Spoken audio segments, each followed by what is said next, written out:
এই যে দেখতে পাচ্ছেন ফরিদপুর মোল্লারহাট সরকারি প্রাথমিক বিদ্যালয়। আমি এই মুহূর্তে অবস্থান করছি এই ফরিদপুর মোল্লারহাট সরকারি প্রাথমিক বিদ্যালয়। আর এই যে রাস্তাটা দেখতে পাচ্ছেন এটা চলে গেছে হচ্ছে যে মাঠের হাট বামনডাঙ্গা। আর এই রাস্তাটা দেখতে পাচ্ছেন এটা চলে গেছে হচ্ছে যে সরাসরি রংপুরের দিকে। এটি হচ্ছে ফরিদপুর মোল্লারহাট সরকারি প্রাথমিক বিদ্যালয়। আর এই আশেপাশে দু চারটা দোকানপাট এগুলো আছে। এইদিকে যদি আমি একটু আপনাদের দেখাই, এটা হচ্ছে এটা একটা দোকান আছে, এই যে এখানে একটা দোকান। আর এই পাশে আশেপাশে দিয়ে একটা বাড়ি আছে। ভাই আসসালামু আলাইকুম।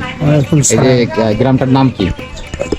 এই গ্রামের নাম আমার মোল্লারহাট। মোল্লারহাট, হ্যাঁ।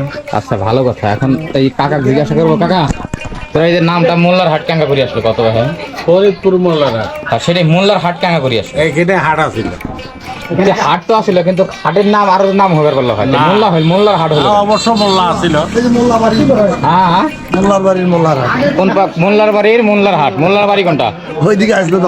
ওদিকে তখন একটা মোল্লা ছিল নাকি? মানে ওই মোল্লার জায়গা হিসেবে কেন্দ্র করে তার জায়গাটা আমার জায়গা, আমাদের জায়গা আপনাদের, কিন্তু তাহলে তো আপনাদের নাম হতো, তাহলে মোল্লার নাম হতো। ওই যে ওই আমাদের গোষ্ঠীর মধ্যে যে কারোর নাম আছিল। ও আচ্ছা আচ্ছা, যাই হোক কোন এক ব্যক্তির নাম মোল্লা ছিল নাকি, বা বংশ ছিল এরকম কিছু, যার কারণে এই নামকরণটা আসছে কি মোল্লার হাট। হ্যাঁ, ওই স্কুলে তো লেখা আছে এখনো মোল্লারহাট। হ্যাঁ, মোল্লার হাট লেখা আছে, দেখে আসলাম তো মোল্লার হাট লেখা।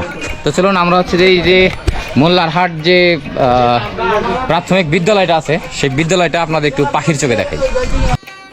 মোল্লারহাট এটি রংপুর ডিস্ট্রিক্টের মিঠাপুকুর উপজেলার 17 নং ইমাদপুর ইউনিয়নে ছোট্ট একটি হাট, যার পূর্ব পাশে অবস্থিত মাঠের হাট এবং পশ্চিম পাশে অবস্থিত তেঁতুলিয়া বাজার। এই মাঠের হাট এবং তেঁতুলিয়া বাজারের মাঝখানে অবস্থিত এই মোল্লারহাট।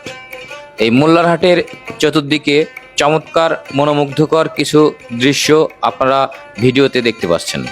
আজকে আপনাদেরকে দেখাইলাম এই রংপুর ডিস্ট্রিক্টের মিঠাপুকুর উপজেলার মোল্লারহাট সরকারি প্রাথমিক বিদ্যালয় এবং এই বিদ্যালয়ের আশেপাশে কিছু চমৎকার দৃশ্য।